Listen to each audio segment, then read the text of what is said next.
최근 우회상장으로 따상을 이어가고 있어 화제인 소록스 외에도 우회상장 가능성이 있어 관심을 받는 기업이 있습니다. 바로 코스닥 상장사 파맵신인데요. 최근 파맵신은 비상장사인 타이어뱅크가 새 주인이 됐기 때문에 파맵신을 통한 타이어뱅크의 우회상장 가능성이 부각되고 있습니다. 따라서 파맵신 주가가 급등했던 모습을 보여줬었는데 우회상장으로 먼저 주가가 상승한 소록스 때문에도 파맵신의 우회상장을 노리고 매수한 분들이 많으셨겠네요. 참고로 파맵신은 2018년 11월에 기술특례로 상장한 바이오텍이죠. 파이프라인을 보면 주로 항체 신약 개발에 집중하고 있는데 먼저 표적 항암제인 아바스틴 치료 후 내성이 생기는 환자를 타겟하는 뇌종양 치료제는 임상 비용과 환자 모집에 어려움을 겪고 중단된 상황이므로 현재는 머크의 키트루다와 병용으로 진행 중인 3중음 성유방암 이상이 가장 앞섰고 그 다음으로는 최근 호주로부터 일상 계획이 승인된 고형암 치료제인데 이 또한 머크로부터 키트루다를 무상 공급받아 병용 투여하기로 했습니다. 전체적으로 항암 신약을 타겟하여 병용 투여를 한다는 점이 매드팩토와 비슷하네요. 메인 파이프라인의 기술 이전이 늦을 수 있다는 점도 유사한 것 같고요. 다만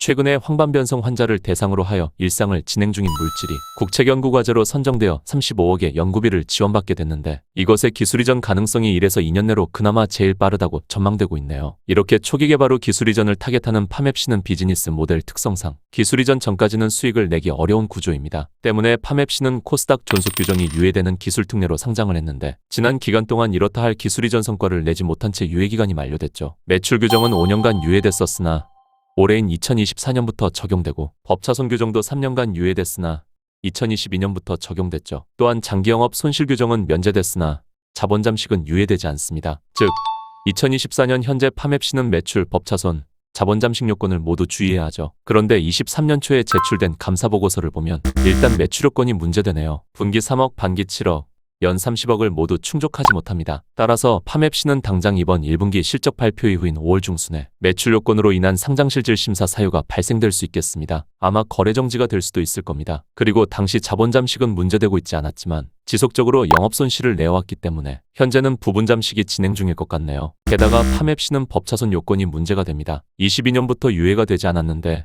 한 차례 해당됐으므로 올해도 법차손이 자기 자본의 50%를 초과하면 관리 종목으로 편입되죠. 3년 내 2번에 해당되는 것이니까요. 가장 최근인 23년 3분기 기준으로 다시 파맵신의 상황을 봐보면 파맵신은 매출 요건이 여전히 해결되지 않았습니다. 당장 이번 1분기에 기술 이전 혹은 유통사업을 시작하지 않는다면 5월에 관리 종목으로 지정될 가능성이 상당히 높겠네요. 그리고 여전히 영업손실을 지속하고 있기 때문에 결손금 누적으로 인해 자본 총계가 깎여 부분 잠식이 진행 중이며 3분기 누적 법차손이 자본 총계의 104%로 이미 50%를 초과했죠. 따라서 23년에 파맵신에게 가장 급선무였던 것은 법차손 리스크로서 자금 조달을 통해 자본 총계를 늘려 이를 피해야만 관리 종목 지정을 피할 수 있는 상황이었겠습니다. 이러한 상황 때문에 파맵신은 23년 6월에 300억을 조달하는 3자 배정 유상증자를 결정했었죠. 이렇게 파맵신 인수를 위해 결성된 투자조합에게 300억을 조달했었다면 최대 주주가 투자조합으로 변경되면서 파맵신의 법차손 리스크는 순조롭게 해소될 수 있었을 겁니다. 그러나 불행히도 뜻대로 되지 않았죠. 전말을 보면 이렇습니다. 파맵신이 투자조합에 300억 유상증자를 결정한 이후 유콘파트너스라는 곳이 끼어들게 됩니다. 유콘파트너스도 3자 배정 유상증자로 파맵신에 10억을 투자한다고 하죠. 그러나 막상 자금 납입일이 되자 유콘파트너스는 납입일을 다음 달로 미룹니다. 그리고 앞서 투자조합이 300억을 납입하며 파맵신의 새로운 최대 주주로 올라서게 되는 7월 26일이 되자 납입되어야 할 300억의 납입 공시 대신에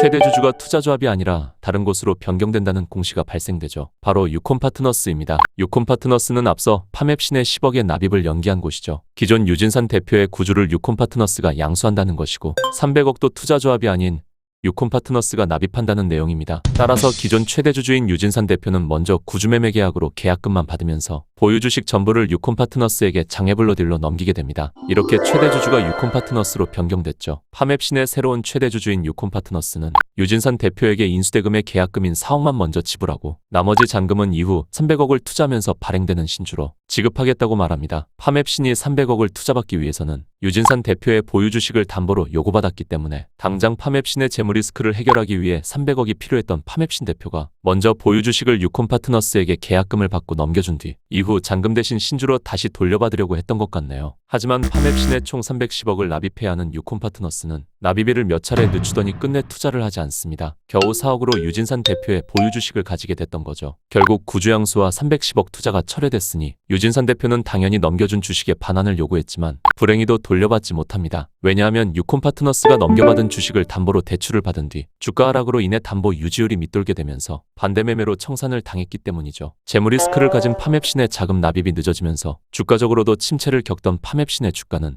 새로운 최대 주주인 유콘파트너스의 반대 매매까지 나오면서 이렇게 900원까지 떨어지게 됐던 거죠. 최대 주주이던 유진산 대표는 보유 주식을 잃고 파맵신은 주인을 잃고 재무 리스크도 전혀 해결되지 못했습니다. 오히려 투자 철회로 공시를 번복하게 되면서 불성실 공시법인으로 지정되어 벌점도 11점 받고 벌금도 내게 되었습니다. 코스닥 기업의 경우 1년 내 누적 벌점이 15점이 되면 상장 적격성 실질 심사 사유가 되니 이 점 알아두어야겠죠. 그리고 파맵신이 이렇게 어려움을 겪던 시기에 새롭게 등장한 곳이 타이어뱅크죠. 타이어가 신발보다 싸다는 슬로건을 내걸던 타이어뱅크는 기업 가치가 떨어질 대로 떨어진 파맵신에 경영권 프리미엄을 지급할 필요도 없이 3자 배정 유상증자에 단 50억만 참여하면서 새로운 최대 주주로 올라서게 됩니다. 따라서 비상장사인 타이어뱅크가 우회 상장을 하려고 상장사인 파맵신을 인수한 게 아니냐며 매수세가 붙기 시작했으나 타이어뱅크의 김정규 회장이 바이오 산업에 진출하기 위해 파맵신을 인수했다는 보도자료 때문인지 현재 주가는 조정이 이어지고 있습니다. 우회 상장을 노린 투자 매물이 출하되는 모양이네요. 타이어 판매업을 영위하고 있는 타이어뱅크의 상황을 보면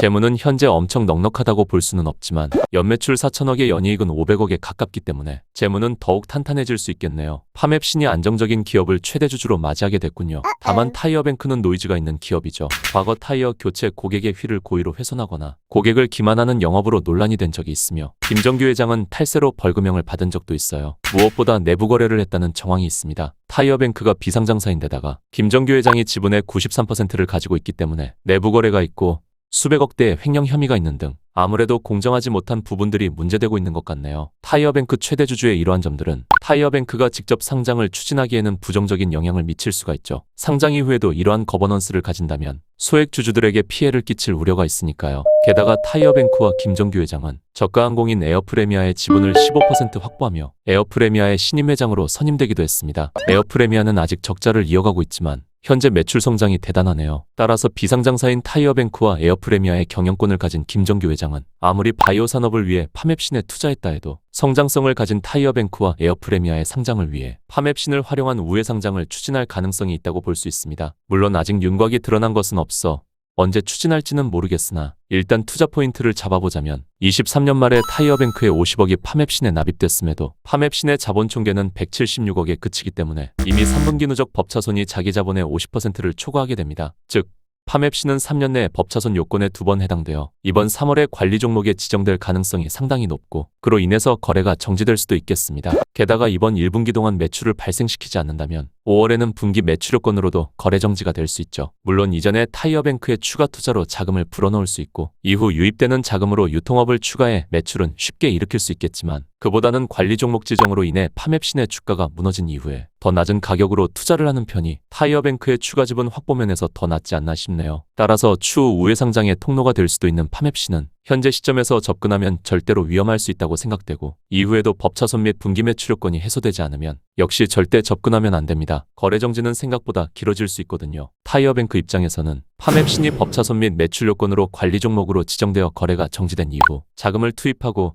매출을 일으켜도 전혀 문제가 되지 않습니다. 파맵신의 매매 정지 기간 중에 투자금을 투입하고 매출 발생을 위해 타이어뱅크 혹은 에어프레미아와의 합병으로 우회 상장을 위한 작업을 추진해도 되죠. 따라서 만일 파맵신이 법차손 요건으로 거래가 정지되지 않는다면 그리고 파맵신의 매출을 일으키게 된다면 이때 리스크 해소와 우회 상장 가능성을 노려볼 수 있는 하방이 제한된 투자 진입 포인트가 발생될 수 있겠지만 만일 재무 리스크로 파맵신이 거래 정지가 되면 이후 리스크를 해소하며 거래 재개 작업들을 거치게 된다 해도 거래 정지는 생각보다 오래 이어져서 투자자분들의 투자금이 오래 묶일 수도 있기 때문에 굳이 거래 정지가 될 수 있는 기업을 추천하기는 어렵겠네요. 아마 타이어뱅크가 파맵신의 법차손 요건을 피하게 할 거였으면 이미 지난해 말에 50억이 아니라 그 이상을 투자해서 회피했을 테니 아무래도 거래 정지 수순으로 갈 가능성이 더 높지 않나 생각해봅니다. 현재 저희 채널은 세 곳의 기업에 집중 투자를 하고 있습니다. 빨간색은 노후 목적용 초장기 투자이고 파란색은 메인 기업으로서 자산 규모를 끌어올리기 위한 투자, 그리고 주황색은 때마다 교체 매매를 하여 메인 기업의 주식 수량 추가 확보에 도움을 주기 위함입니다. 이러한 메인 기업들은 차업주 유튜브 커뮤니티를 통해